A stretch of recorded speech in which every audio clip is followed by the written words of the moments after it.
Assalamualaikum warahmatullahi wabarakatuh. Halo sahabat semua, selamat datang di channel 101 Kisah Nyata. Di sini, kami akan membagikan kisah-kisah inspiratif, penuh makna, dan diangkat dari kehidupan nyata. Setiap cerita hadir untuk memberikan pelajaran, motivasi, serta membuka mata hati kita tentang arti kehidupan. Jangan lupa dukung channel ini dengan cara like, komen, dan subscribe, agar kalian tidak ketinggalan kisah menarik berikutnya. Selamat menyimak, semoga bermanfaat. Alia adalah seorang gadis sederhana yang lahir dan besar di sebuah desa kecil yang jauh dari hiruk-pikuk kota. Hidupnya selama ini tidak pernah jauh dari sawah, ladang, dan jalanan berbatu yang menghubungkan rumah-rumah penduduk. Ayahnya seorang buruh tani, sementara ibunya sudah lama sakit-sakitan dan hanya bisa berbaring di rumah. Sebagai anak sulung dari 3 bersaudara, Alia terbiasa memikul tanggung jawab lebih besar dibandingkan teman-temannya. Sejak kecil ia sudah belajar memasak, mencuci, membantu ayahnya di ladang, bahkan mengurus adik-adiknya ketika ibunya tidak sanggup beranjak dari tempat tidur. Hari-hari Alia penuh dengan kesederhanaan, tetapi juga syarat dengan perjuangan. Ia sering melihat wajah ayahnya yang letih setelah pulang bekerja, dengan baju penuh lumpur, dan tubuh yang basah kuyup keringat. Ibunya pun semakin sering batuk dan tubuhnya tampak semakin kurus. Biaya pengobatan tidak pernah cukup, meskipun ayahnya sudah bekerja sekuat tenaga. Alia hanya bisa menahan air mata ketika adik-adiknya meminta jajanan kecil di warung, padahal ia tahu uang yang mereka punya hanya cukup untuk membeli beras hari itu. Dalam kesulitan seperti itu, Alia mulai memikirkan sesuatu yang besar. Ia harus berani merantau. Ia pernah mendengar dari tetangganya bahwa bekerja di kota bisa menghasilkan uang lebih banyak daripada bekerja di desa. Banyak gadis desa yang diterima bekerja sebagai asisten rumah tangga di keluarga orang kaya. Pekerjaannya memang tidak mudah, tetapi upahnya bisa membantu keluarga di rumah. Pikiran itu terus berputar di kepalanya setiap malam, hingga akhirnya ia bulatkan tekad. Suatu pagi, setelah mengumpulkan keberanian, Alia menyampaikan niatnya kepada ayahnya. Dengan suara bergetar ia berkata, "Yah, kalau aku hanya di desa, kita akan terus begini-begini saja. Aku ingin pergi ke kota bekerja sebagai pembantu. Aku tidak ingin melihat ibu terus-terusan sakit tanpa bisa berobat. Biarlah aku yang mencoba mencari uang tambahan." Mendengar itu, ayahnya terdiam lama. Wajahnya terlihat sedih, seakan-akan ia tidak ingin melepas anak gadisnya yang baru saja menginjak usia 18 tahun. Namun di balik tatapan matanya, ia tahu Alia benar. Mereka butuh uluran tangan, dan Alia sudah cukup dewasa untuk membuat keputusan. Akhirnya, dengan suara lirih ayahnya berkata, "Kalau itu memang niatmu, nak, pergilah. Tapi hati-hati di kota. Jangan mudah percaya pada orang. Ingat selalu pesan ayah, tetaplah jadi anak baik. Jangan lupa doa, dan jangan lupakan rumah ini." Air mata Alia jatuh saat itu juga. Ia memeluk ayahnya erat-erat, lalu berpaling pada ibunya yang terbaring lemah. Ibunya hanya mampu tersenyum, meski jelas terlihat wajah pucatnya. Dengan suara lirih, ibunya berbisik, "Doa ibu selalu menyertaimu. Pergilah nak dan pulanglah suatu hari nanti dengan membawa kabar baik." Kata-kata itu menancap kuat di hati Alia, menjadi bekal semangat yang tak akan pernah padam. Beberapa hari kemudian, dengan menumpang mobil bak terbuka milik tetangga, Alia meninggalkan desa. Ia membawa sebuah tas kain berisi beberapa helai pakaian sederhana, sepasang sandal jepit, dan selembar foto keluarga yang ia simpan erat-erat di dalam buku doa kecil. Perjalanan menuju kota terasa begitu panjang. Jalan berkelok di antara sawah dan perbukitan membuat pikirannya melayang. Di dalam hati, Alia berulang kali bertanya, "Apakah aku akan mampu? Apakah aku tidak akan membuat orang tuaku kecewa?" Meski banyak keraguan, Alia memilih untuk menatap lurus ke depan. Ia percaya Tuhan pasti punya jalan untuk orang yang berusaha. Setiap kali mobil melewati jembatan kecil atau persimpangan desa, Alia menatap keluar, menghafalkan pemandangan yang mungkin tidak akan sering ia lihat lagi. Sawah hijau, anak-anak desa yang berlari tanpa alas kaki, suara ayam berkokok, dan aroma tanah basah setelah hujan. Semua itu begitu melekat di hatinya. Ketika sampai di terminal kota, suasana benar-benar berbeda dari yang pernah ia bayangkan. Ramai, bising, dan penuh orang asing dengan wajah yang tidak dikenalnya. Bangunan tinggi menjulang, kendaraan saling berebut jalan, dan suara klakson bersahutan membuat jantung Alia berdegup kencang. Ia menggenggam tas kecilnya lebih erat, takut barang-barangnya hilang. Untungnya, ada seorang tetangga jauh yang sudah menunggunya di terminal. Dialah yang menghubungkan Alia dengan sebuah keluarga kaya yang sedang mencari pembantu rumah tangga. Alia mengucapkan terima kasih berulang kali, lalu mengikuti langkah tetangga itu menuju rumah megah yang akan menjadi tempat barunya bekerja. Di sepanjang perjalanan menuju rumah itu, Alia tidak henti-hentinya kagum. Jalanan kota yang dipenuhi lampu terang membuatnya seperti sedang berada di dunia lain. Namun di balik kekagumannya ada rasa takut yang menghantui. Ia sadar bahwa ia hanyalah gadis desa biasa yang polos, tanpa pengalaman besar, dan kini akan masuk ke rumah orang kaya yang kehidupannya jauh berbeda. Dalam hati ia berjanji pada dirinya sendiri.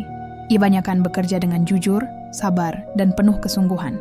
Ia tidak akan menyerah meski pekerjaannya berat. Semua yang akan ia lakukan hanyalah demi keluarganya, demi ibunya yang menunggu di rumah dengan tubuh lemah, dan demi adik-adiknya yang masih membutuhkan biaya sekolah. Dengan langkah yang penuh keraguan, tetapi juga penuh tekad, Alia akhirnya sampai di depan rumah besar bercat putih dengan pagar tinggi. Dari luar saja, rumah itu sudah tampak seperti istana. Alia menarik napas dalam-dalam, mencoba menenangkan hatinya. Ia sadar, dari sinilah perjalanan hidup barunya akan dimulai. Sebuah perjalanan yang awalnya hanya ia niatkan untuk menjadi pembantu rumah tangga, tanpa pernah tahu bahwa di balik pintu rumah itu, takdir besar sedang menunggunya. Ketika pintu gerbang besi besar itu terbuka, mata Alia langsung terpaku pada pemandangan yang tidak pernah ia lihat sebelumnya. Jalan masuk ke rumah itu panjang. Diapit taman dengan bunga berwarna-warni, pohon yang tertata rapi, dan sebuah air mancur di tengah halaman. Rumahnya sendiri menjulang tinggi dengan pilar-pilar besar berwarna putih. Dari luar saja, rumah itu sudah menyerupai istana. Alia yang terbiasa tinggal di rumah bambu sederhana dengan lantai tanah, merasa langkahnya begitu kecil di hadapan bangunan megah tersebut. Dengan hati berdebar, ia mengikuti langkah seorang pengurus rumah yang menjemputnya. Setiap sudut rumah tampak begitu bersih dan mengkilap. Lantai marmer putih berkilau hingga memantulkan bayangan, lampu kristal bergelantungan di langit-langit tinggi, dan aroma wangi ruangan memenuhi udara. Alia menunduk dalam-dalam, takut salah melangkah atau tanpa sengaja menyentuh sesuatu yang tidak seharusnya. Di ruang tengah, Alia diperkenalkan kepada beberapa pekerja lain. Ada seorang kepala rumah tangga bernama Bu Sari, yang tampak tegas dengan tatapan mata yang tajam. Ada juga seorang koki, 2 orang sopir, dan seorang asisten kebersihan lain yang sudah lebih lama bekerja di rumah itu. Semuanya terlihat sibuk, seakan tidak ada waktu untuk menyapa panjang. Alia hanya bisa tersenyum kikuk sambil memperkenalkan dirinya dengan suara lirih. Bu Sari dengan nada datar dan serius mulai menjelaskan aturan rumah itu. Di sini tidak ada yang boleh malas. Tugas dibagi rata, dan setiap orang harus bertanggung jawab penuh. Rumah ini besar, banyak bagian yang harus dirawat. Disiplin adalah hal utama. Kalau kau lalai, kau harus siap ditegur. Kata-kata itu membuat Alia semakin gugup, tapi ia mengangguk penuh keyakinan.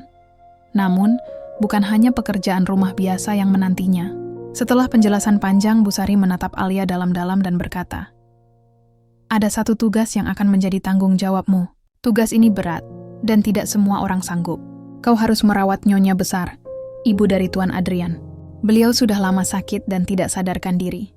Kami sudah berusaha sebaik mungkin, tapi banyak yang menyerah. Dokter tetap datang memeriksa, tapi untuk urusan sehari-hari, kami membutuhkan orang yang sabar, telaten, dan tidak mudah mengeluh. Itulah sebabnya kamu dipilih." Alia terdiam. Ia tidak menyangka tugas utamanya adalah merawat seorang wanita yang koma. Dalam bayangannya, bekerja sebagai pembantu berarti membersihkan rumah, mencuci baju, atau memasak. Tetapi yang ia hadapi jauh lebih besar dari itu. Seorang manusia yang membutuhkan perhatian penuh, meski tanpa bisa memberi balasan apa-apa. Dengan suara bergetar, Alia menjawab, "Kalau memang itu yang harus saya lakukan, saya akan berusaha sebaik mungkin."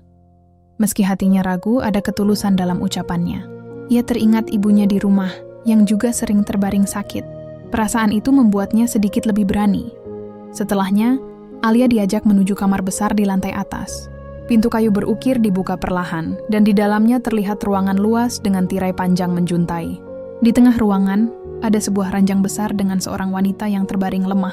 Tubuhnya tampak kurus, wajahnya pucat, dan beberapa alat medis terhubung di samping ranjang. Dialah ibu dari Adrian, seorang wanita terpandang yang sudah setahun koma tanpa pernah bangun. Alia melangkah perlahan mendekat. Ada rasa iba yang langsung menyeruak di hatinya. Wanita itu tampak begitu rapuh, seolah hanya tinggal menunggu waktu. Namun, Alia melihatnya bukan hanya sebagai nyonya besar keluarga kaya, melainkan sebagai seorang ibu yang juga butuh kasih sayang. Ia teringat ibunya sendiri, bagaimana ia sering duduk di samping tempat tidur sambil mengusap dahi ibunya dengan kain basah ketika panas tubuhnya tinggi. Ingatan itu membuat air mata hampir menetes, tapi Alia buru-buru menahannya. Bu Sari memberi arahan detail, jam berapa harus memberi makan melalui selang, bagaimana membersihkan tubuh, mengganti pakaian, hingga cara menyisir rambut agar tetap rapi. Semua dilakukan dengan teliti, seolah merawat orang yang tidur panjang. Mungkin kelihatan percuma, kata Bu Sari, tapi tetap harus dilakukan. Tidak ada yang tahu kapan beliau akan sadar. Malam itu, setelah semua pekerja kembali ke kamar masing-masing, Alia duduk di kursi samping ranjang nyonya besar. Lampu redup membuat suasana terasa sunyi. Dari balik jendela, terlihat cahaya kota berkelap-kelip. Alia menatap wajah wanita itu lama sekali. Meski tidak bergerak, ada kelembutan yang terpancar. Seakan wajah itu menyimpan cerita panjang tentang kehidupan yang penuh perjuangan. Alia berbisik pelan, seolah sedang berbicara pada ibunya di desa. Saya Alia, Bu. Saya yang akan merawat ibu mulai sekarang. Saya mungkin belum bisa banyak, tapi saya akan belajar. Saya akan coba membuat ibu nyaman. Ia tidak tahu apakah ucapannya terdengar atau tidak, tetapi hatinya terasa lebih tenang setelah itu. Hari-hari berikutnya berjalan dengan pola yang sama. Alia bangun lebih pagi dari pekerja lain, memastikan semua kebutuhan nyonya besar terpenuhi. Ia belajar menyeka wajah dengan lembut, memijat tangan perlahan, dan membaca doa kecil setiap kali selesai merawat. Meski lelah, Alia tidak mengeluh. Ia merasa setiap sentuhan yang ia berikan adalah bentuk doa untuk ibunya sendiri. Perlahan, gadis desa polos itu mulai menemukan ritme hidup barunya di rumah mewah tersebut. Meski awalnya merasa asing, ia mulai terbiasa. Hanya saja, ia tidak pernah tahu bahwa ketulusan kecil yang ia lakukan setiap hari kelak akan membuka jalan pada sesuatu yang jauh lebih besar, sesuatu yang bahkan tidak pernah ia bayangkan sebelumnya. Hari-hari Alia di rumah mewah itu berjalan dengan rutinitas yang melelahkan, namun berbeda dari kehidupan di desanya.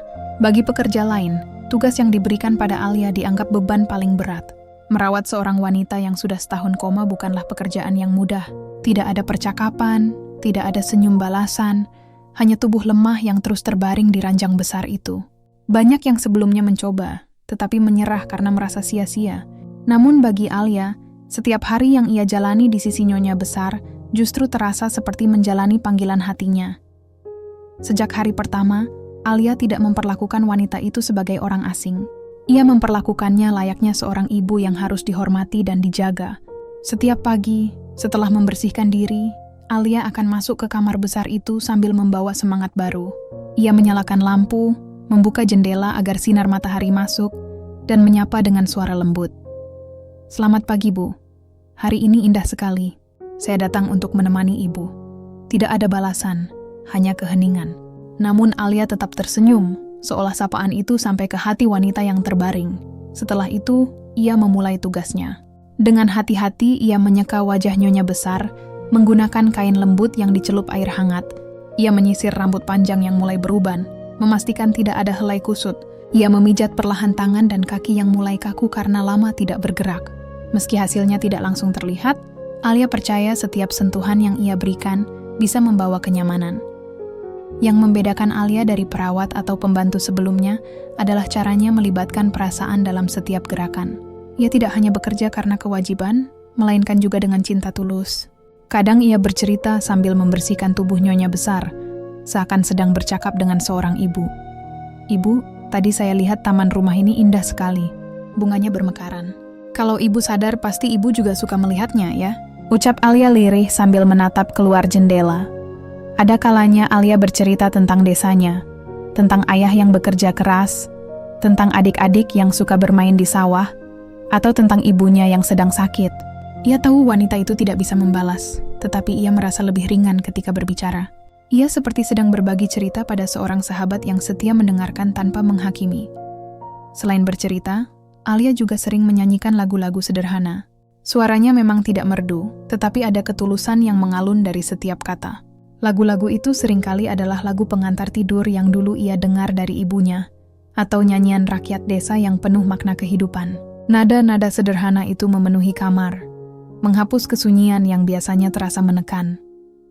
Kadang, Alia juga membaca doa dengan suara lembut. doa untuk kesehatan, doa untuk kekuatan, dan doa agar wanita itu suatu hari membuka mata. Doa-doa itu tidak hanya untuk nyonya besar, tapi juga untuk ibunya sendiri di desa. Dalam diam, Alia selalu berharap bahwa kebaikan yang ia lakukan di sini akan kembali membawa kesembuhan bagi keluarganya. Hari demi hari, Alia mulai merasakan sesuatu yang aneh, sesuatu yang sebelumnya tidak ia pikirkan. Setiap kali ia menggenggam tangan nyonya besar, ia merasakan hangat yang berbeda. Seolah tangan itu berusaha menjawab genggaman lembutnya. Kadang ia juga melihat kelopak mata wanita itu bergetar pelan, walau tidak sampai terbuka. Perubahan-perubahan kecil itu awalnya ia anggap kebetulan. Namun semakin lama semakin sering hal itu terjadi. Ketika ia membisikkan doa, jari wanita itu bergerak samar. Ketika ia bernyanyi, napasnya terdengar sedikit berbeda.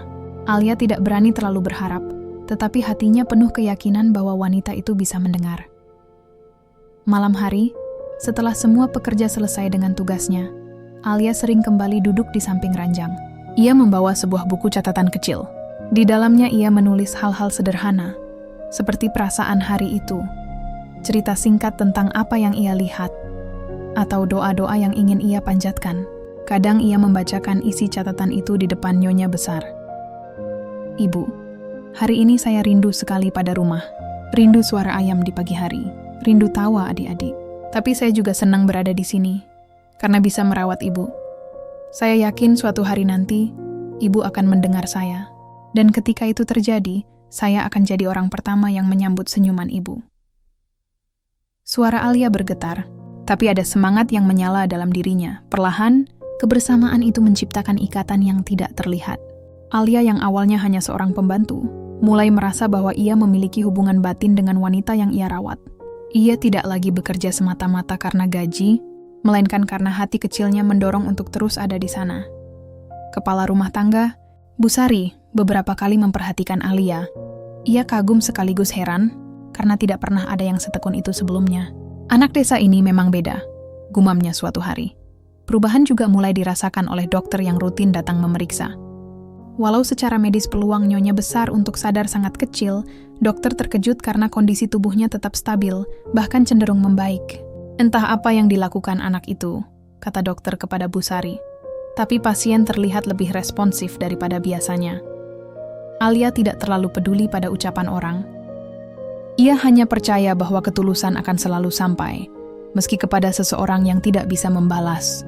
Ia yakin sentuhan tulus mampu menembus batas kesadaran. Hari-hari terus berlalu. Di balik kesibukan rumah mewah itu, ada sebuah kisah yang perlahan tumbuh di kamar sunyi. Kisah tentang seorang gadis desa yang datang hanya untuk mencari nafkah, namun tanpa sadar menaburkan benih harapan baru. Ia tidak tahu apa yang akan terjadi, tapi dalam hatinya ada keyakinan kuat bahwa suatu hari, sentuhan tulus yang ia berikan akan membangunkan sesuatu yang selama ini tertidur. Malam itu suasana rumah besar terasa sangat hening. Para pekerja sudah kembali ke kamar masing-masing. Sebagian sudah terlelap setelah seharian penuh bekerja.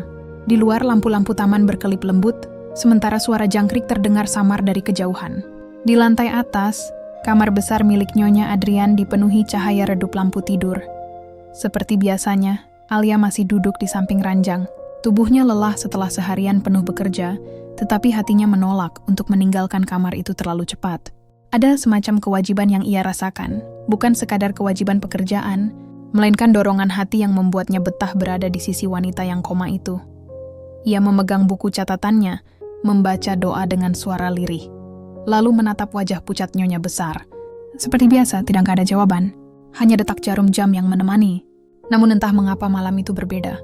Alia merasakan suasana kamar lebih hangat, seakan ada sesuatu yang bergerak di dalam udara. Dengan penuh kelembutan, Alia menggenggam tangan Nyonya besar. Jari-jarinya kurus dan dingin, tetapi Alia tetap mengusapnya perlahan, mencoba menyalurkan kehangatan. "Ibu, hari ini saya kembali menemani ibu. Kalau ibu bisa mendengar, tolong kuatlah. Jangan menyerah. Saya percaya ibu masih punya alasan untuk bangun." Hening. Tidak ada suara. Namun tiba-tiba, Alia merasa genggaman tangannya bergetar samar. Ia tertegun, matanya membelalak. Apakah ini benar, pikirnya? Ia menatap tangan itu dengan penuh cemas. Gerakan itu sangat halus, hampir tak terlihat, namun cukup untuk membuat Alia yakin bahwa sesuatu sedang terjadi. Dengan hati-hati, ia mendekatkan wajahnya, mencoba mencari tanda lain. Dan saat itu, ia melihat kelopak mata Nyonya Besar bergetar pelan, seakan mencoba membuka meski masih tertutup rapat. Alia terkejut, tubuhnya merinding. Selama ini ia hanya mendengar cerita bahwa orang koma jarang sekali merespons. Namun sekarang, di hadapannya, wanita itu seperti berusaha kembali dari tidur panjangnya. Ibu bisa dengar saya kan? Kalau iya, coba genggam tangan saya sekali lagi, bisik Alia dengan suara bergetar. Dan benar saja, jari itu bergerak samar, seolah memberikan jawaban. Air mata langsung menetes dari mata Alia. Ia tidak bisa menahan haru yang menyeruak begitu deras. Baginya ini bukan sekadar keajaiban medis. Ini adalah jawaban dari doa-doanya, bukti bahwa ketulusan tidak pernah sia-sia. Namun Alia tidak ingin gegabah. Ia segera menekan bel kecil di samping ranjang untuk memanggil bantuan. Suara bel membuat beberapa pekerja datang bergegas, termasuk Bu Sari. "Ada apa, Alia? Kenapa kau terlihat panik?" tanyanya. Alia menunjuk ke arah Nyonya Besar sambil terisak. "Bu, tadi beliau bergerak. Tangannya menggenggam saya. Kelopak matanya juga bergetar. Saya tidak salah lihat, Bu." Awalnya Bu Sari ragu. Ia sudah lama menyaksikan kondisi Nyonya Besar tanpa perubahan berarti.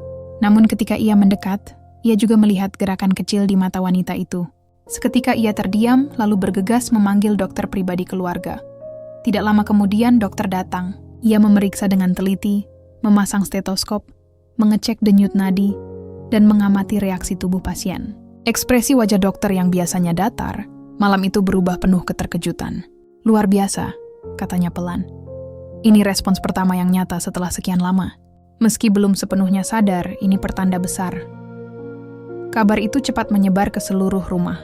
Para pekerja berbisik-bisik di lorong. Sebagian tak percaya, sebagian merasa kagum.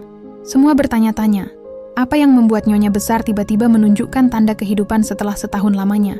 Malam itu juga Adrian, sang pemilik rumah sekaligus CEO muda yang jarang terlihat, datang dengan tergesa.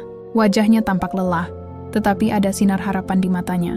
Ia sudah lama menunggu momen seperti ini, meski hatinya hampir putus asa. Namun ketika ia masuk ke kamar, ibunya masih tampak sama. Terbaring dengan mata tertutup, hanya sesekali ada getaran samar. "Dokter, apa benar? Apa ada kemungkinan ibu saya bangun?" Suara Adrian bergetar menahan emosi. Dokter mengangguk pelan. "Ada kemungkinan." Responsnya jelas, namun kita harus bersabar. Kondisi seperti ini tidak bisa diprediksi. Bisa saja membaik, bisa saja kembali stabil. Yang jelas, tubuh beliau memberi sinyal bahwa ia mendengar dan merasakan. Adrian menatap ibunya dengan mata berkaca-kaca. Ia menggenggam tangan yang sama dengan yang tadi digenggam Alia. Namun anehnya, tidak ada gerakan. Ia mencoba lagi, namun tetap sama. Seolah wanita itu hanya merespons Alia bukan dirinya. Hal itu membuat perasaan Adrian campur aduk, antara senang sekaligus bingung. Ia menoleh ke arah Alia dengan tatapan penuh tanda tanya. "Kau bilang tadi dia menggenggam tanganmu. Bagaimana bisa? Selama ini saya yang merawat, saya yang berbicara, tidak pernah ada respons sekecil itu pun." Alia menunduk, bingung harus menjawab apa. Saya hanya bicara seperti biasanya, Pak. Saya cerita, saya berdoa, lalu saya pegang tangannya." Tiba-tiba saja beliau merespons. Saya pun terkejut. Adrian terdiam, sulit menerima kenyataan bahwa ibunya memilih memberikan respons pertama justru kepada seorang gadis desa yang baru beberapa minggu bekerja di rumah itu. Namun di balik kebingungan itu, ada rasa kagum yang tidak bisa ia pungkiri. Alia berhasil melakukan sesuatu yang bahkan dokter tidak bisa pastikan sebelumnya. Malam itu menjadi awal dari perubahan besar. Para pekerja mulai memperhatikan Alia dengan cara berbeda. Sebagian merasa iri, sebagian menghormati. Dokter pun mulai memberi arahan khusus padanya, karena sepertinya kehadiran Alia membawa dampak nyata bagi kesadaran pasien. Namun bagi Alia sendiri, ia tidak ingin dianggap hebat. Ia hanya merasa semua itu adalah hasil ketulusan. Ia tidak melakukan apa-apa selain merawat dengan hati. Sama seperti ia merawat ibunya di desa. Dalam diam, ia bersyukur karena wanita itu memberi tanda kehidupan. Ia percaya, ini bukan kebetulan. Malam itu, sebelum meninggalkan kamar, Alia kembali duduk sebentar di sisi ranjang. Ia berbisik lembut, "Terima kasih, Bu, karena sudah memberi tanda. Saya akan terus menemani Ibu, sampai Ibu benar-benar bangun." Dan sejak malam itu, semua yang ada di rumah besar itu mulai menyadari sesuatu yang tidak terduga sedang terjadi, sesuatu yang akan mengubah nasib semua orang di dalamnya. Hari-hari setelah kejadian malam itu terasa berbeda di rumah besar keluarga Adrian. Semua orang kini lebih memperhatikan kamar Nyonya Besar. Dokter datang lebih sering, para perawat lebih teliti, dan para pekerja rumah tangga saling bergantian menjaga. Namun di antara semuanya, Alia tetap menjadi orang yang paling dekat. Seolah-olah hanya dirinya yang bisa menyentuh sisi terdalam Nyonya Besar, meski wanita itu masih terbaring tanpa banyak gerakan. Bagi Alia, setiap pagi kini terasa penuh harapan. Ia tidak lagi melihat tugasnya sebagai beban, melainkan sebagai perjalanan menuju sebuah keajaiban. Ia percaya, suatu hari nanti mata itu akan terbuka, bukan hanya bergetar samar. Ia percaya, tangan yang digenggamnya akan benar-benar membalas genggaman itu dengan penuh kesadaran. Dan benar saja, hari yang ia tunggu akhirnya tiba. Pagi itu, udara cerah. Sinar matahari masuk lewat celah jendela, menyinari ruangan besar dengan hangat. Alia seperti biasa datang membawa kain hangat untuk menyeka wajah Nyonya Besar. Ia duduk di sisi ranjang, menatap wajah pucat itu dengan penuh kesabaran. Sambil mengusap pelan, ia kembali bercerita. "Ibu, tadi pagi saya lihat burung-burung kecil bertengger di pagar taman. Mereka bernyanyi ramai sekali, seakan menyambut hari baru. Kalau ibu bisa melihatnya, saya yakin ibu juga akan tersenyum. Taman rumah ini memang indah, Bu. Tapi akan lebih indah kalau ibu bisa melihatnya lagi dengan mata ibu sendiri." Alia menghela napas panjang. Ia kemudian meraih tangan wanita itu, menggenggamnya dengan lembut, sama seperti yang selalu ia lakukan. Namun kali ini, sesuatu yang berbeda terjadi. Jari wanita itu bergerak lebih kuat, lalu perlahan, kelopak matanya mulai terbuka. Alia terperanjat. Matanya membesar, napasnya tercekat. Ia sempat tidak percaya dengan apa yang ia lihat. Kelopak mata yang selama ini hanya bergetar samar, kini benar-benar terbuka, meski perlahan. Sepasang mata yang sayu, namun penuh kehidupan menatapnya. Air mata Alia langsung menetes. Suaranya bergetar saat ia berbisik, "Ibu, ibu benar-benar bangun?" Wanita itu menatap Alia lekat-lekat. Bibirnya berusaha bergerak, meski suaranya hanya lirih. Dari mulutnya keluar sebuah kata yang membuat semua rasa lelah Alia seakan terbayar. "Aslaya."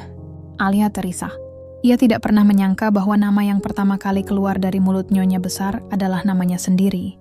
Seorang gadis desa yang bahkan bukan siapa-siapa dalam keluarga itu, ternyata menjadi orang yang paling dikenali oleh wanita yang baru saja kembali dari tidur panjang. Tangis haru Alia pecah. Ia memeluk lembut tangan wanita itu sambil terus berkata, "Saya di sini, Bu. Saya Alia. Saya yang merawat ibu. Alhamdulillah, akhirnya ibu bangun." Keributan kecil terjadi setelahnya. Bu Sari yang kebetulan masuk ke kamar melihat pemandangan itu dan langsung berteriak memanggil yang lain. Para pekerja berlarian datang, dokter segera dipanggil, dan suasana rumah seketika berubah penuh gegap gempita. Adrian pun bergegas naik ke kamar. Wajahnya penuh ketegangan sekaligus harapan. Ia berdiri di pintu, menatap ibunya yang kini membuka mata, lalu segera mendekat dengan langkah cepat. "Ibu!" serunya, sambil meraih tangan wanita itu. Namun sesuatu yang membuatnya kaget terjadi. Ketika Adrian menggenggam tangan ibunya, wanita itu hanya menatap sekilas, kemudian kembali mengalihkan pandangan pada Alia. Tatapan itu lembut, penuh kasih, seakan-akan Alia adalah orang yang selama ini menemaninya di dalam kegelapan panjang. Adrian tercekat. Di dalam hatinya muncul rasa aneh. Antara bahagia karena ibunya sadar, sekaligus heran mengapa ibunya lebih mengenali seorang gadis desa daripada dirinya sendiri. Ia menoleh pada Alia dengan tatapan penuh pertanyaan, namun Alia hanya bisa menunduk, merasa kecil di hadapan semua orang. Dokter datang segera memeriksa. "Luar biasa," ucapnya. "Ini sungguh di luar dugaan. Kondisi pasien mulai stabil. Kemungkinan besar, beliau bisa pulih sepenuhnya dengan perawatan intensif." Semua pekerja bersorak kecil, sebagian meneteskan air mata haru. Rumah yang biasanya penuh kesunyian kini dipenuhi suasana bahagia. Namun di tengah euforia itu, tetap ada satu hal yang membuat semua orang bingung. Mengapa Nyonya Besar pertama kali menyebut nama Alia?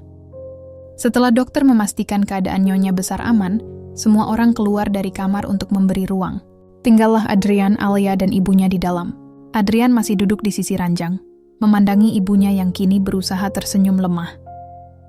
Dengan suara yang masih serak, Nyonya Besar berucap, "Anak ini... Dia yang menjagaku, dia yang membuatku kuat untuk kembali." Matanya menatap Alia penuh rasa syukur.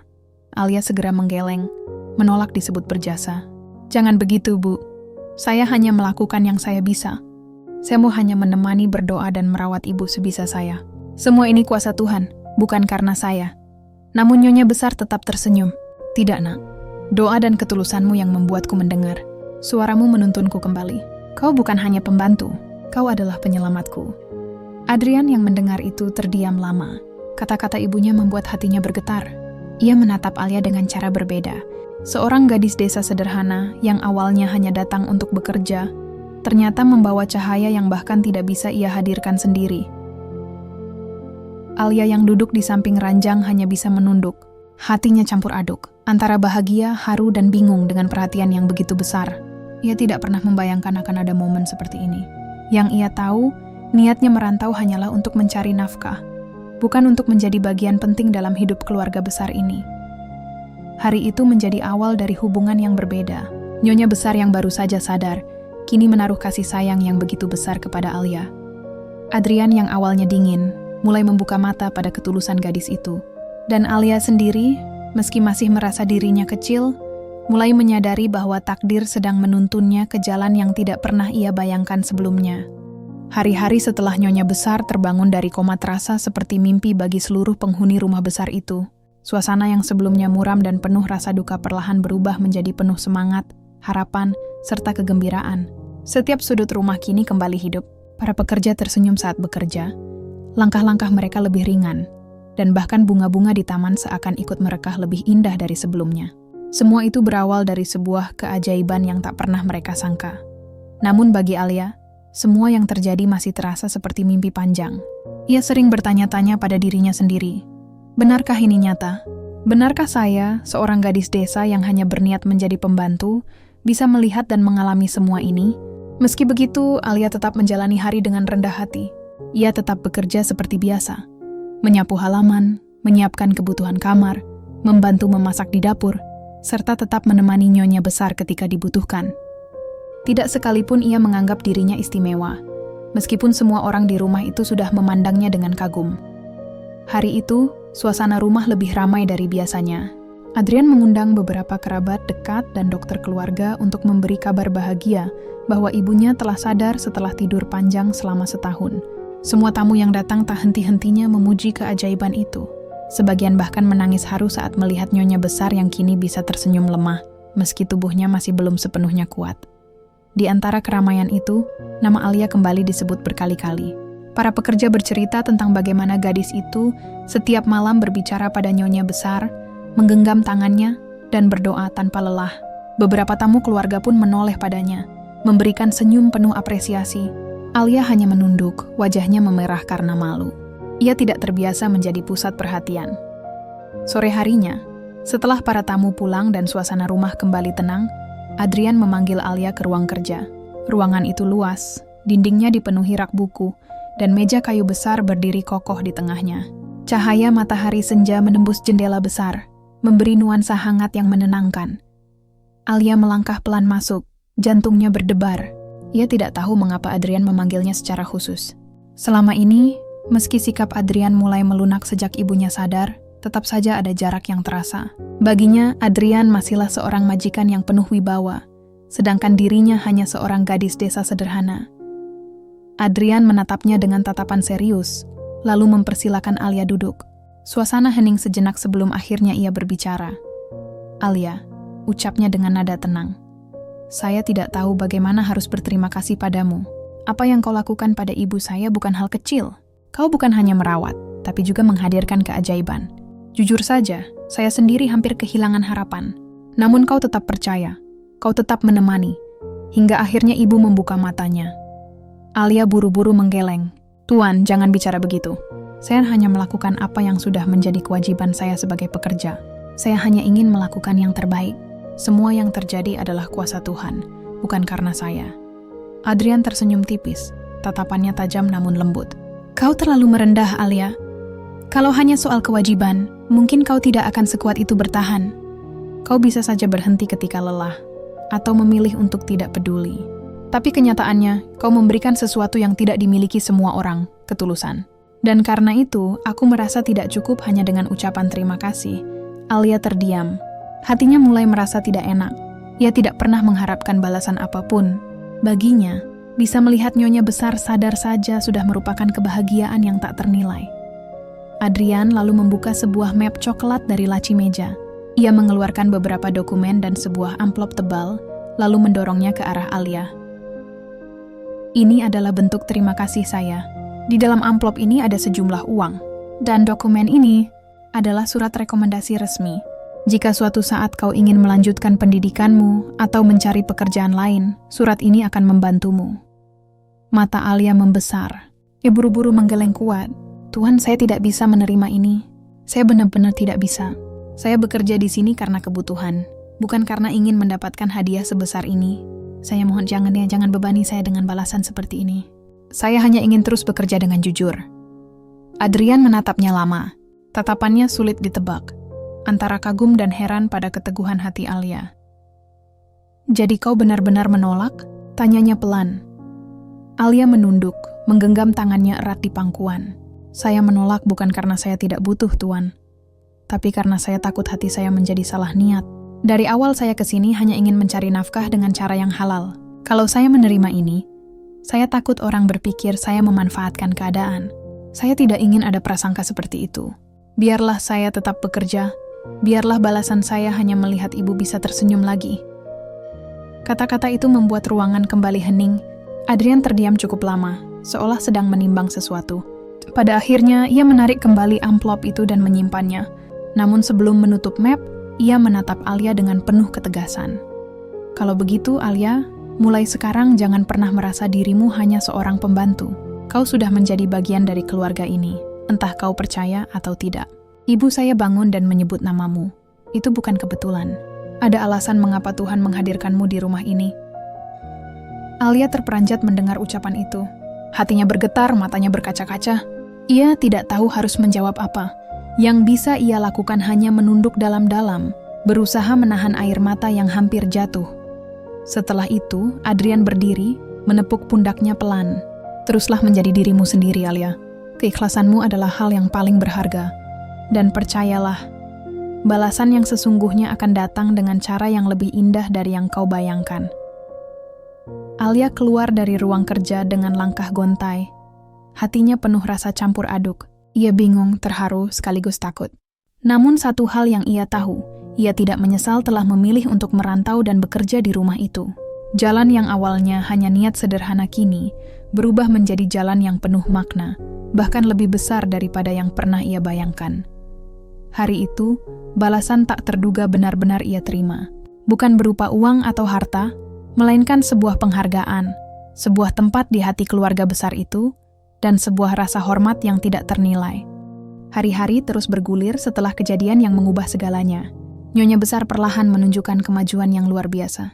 Dari yang semula hanya bisa berbaring dan berkomunikasi terbata, kini ia sudah mampu duduk, berbicara dengan jelas, bahkan mulai berjalan dengan bantuan.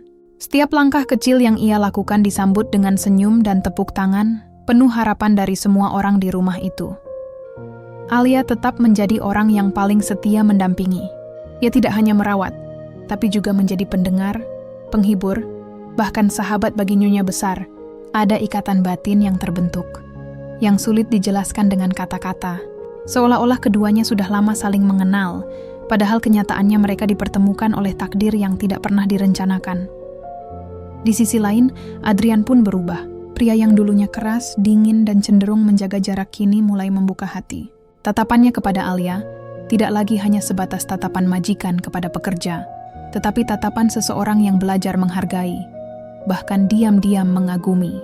Ia mulai menyadari bahwa di balik kesederhanaan Alia, ada kekuatan yang tidak dimiliki siapapun. Ketulusan yang mampu menghidupkan kembali harapan.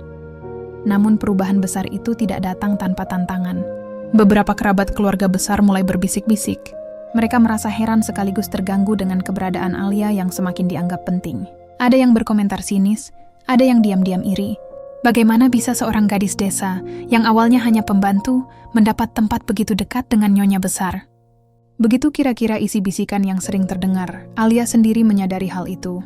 Hatinya sempat goyah, takut dianggap salah niat atau dituduh memanfaatkan keadaan. Namun setiap kali ia hendak mundur, nyonya besar selalu memegang tangannya dan berkata, "Jangan pernah merasa kecil, nak. Kau sudah menjadi bagian penting dalam hidupku. Kalau saja bukan karena kau, mungkin aku tidak akan bisa melihat dunia lagi." Biarlah orang berkata apa, yang tahu kebenarannya hanyalah kita dan Tuhan. Kata-kata itu menjadi penopang semangat Alia. Ia belajar menutup telinga dari omongan orang dan lebih memilih untuk fokus merawat nyonya besar serta bekerja dengan hati yang jernih. Sampai suatu hari, sebuah peristiwa besar terjadi. Nyonya besar meminta agar seluruh keluarga, termasuk kerabat jauh, dikumpulkan di ruang tengah. Semua orang hadir, suasana terasa penuh ketegangan sekaligus penasaran. Alia yang awalnya ingin menyingkir dan tetap bekerja di dapur, justru dipanggil untuk ikut duduk di sana. Dengan suara lantang meski tubuhnya belum sepenuhnya pulih, nyonya besar berkata, "Hari ini saya ingin menyampaikan sesuatu yang sangat penting. Selama saya sakit, banyak yang sudah membantu, tapi ada satu orang yang benar-benar membuat saya kembali hidup. Orang itu adalah Alia." Semua mata seketika tertuju pada Alia. Gadis itu terperanjat, wajahnya memerah, tangan gemetar. Ia ingin membantah, tetapi nyonya besar melanjutkan. Alia bukan hanya seorang pekerja di rumah ini. Ia adalah orang yang dengan tulus, tanpa pamrih, terus berbicara padaku ketika semua orang hampir menyerah. Suaranya menjadi cahaya di dalam kegelapan yang menahanku selama 1 tahun. Doanya menjadi jembatan yang menghubungkan aku kembali dengan dunia ini. Maka mulai hari ini aku menganggap Alia sebagai anak asuhku. Ia akan menjadi bagian dari keluarga ini, dan aku tidak ingin ada seorang pun yang meremehkannya. Suasana ruangan seketika hening. Beberapa kerabat tampak kaget, sebagian lagi saling pandang penuh tanda tanya.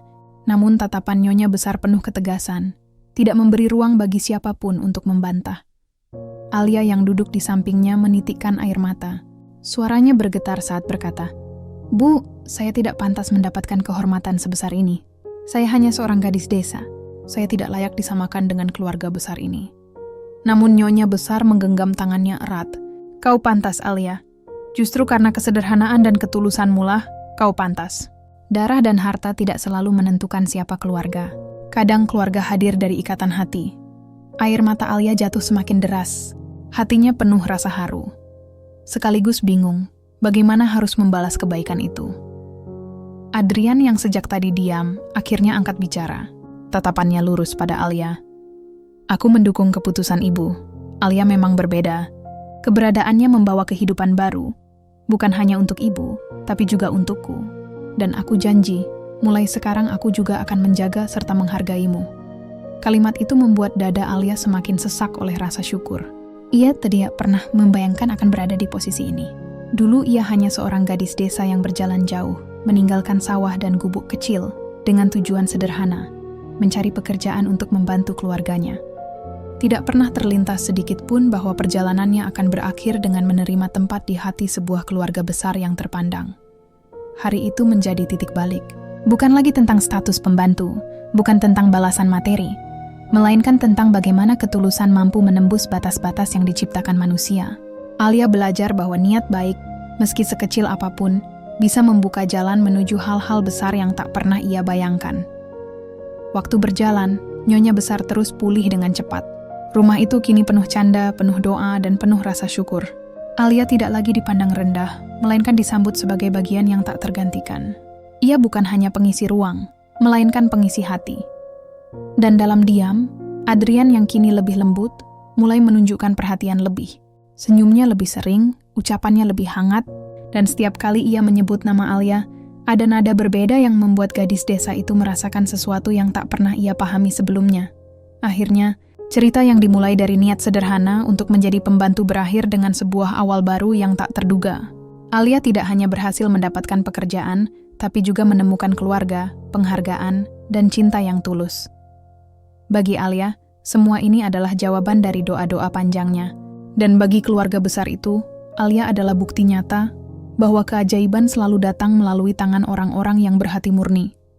Itulah akhir dari kisah ini, sebuah akhir yang sebenarnya bukan penutup, melainkan awal dari perjalanan baru. Awal yang lahir dari ketulusan, keberanian, dan keyakinan seorang gadis desa yang sederhana.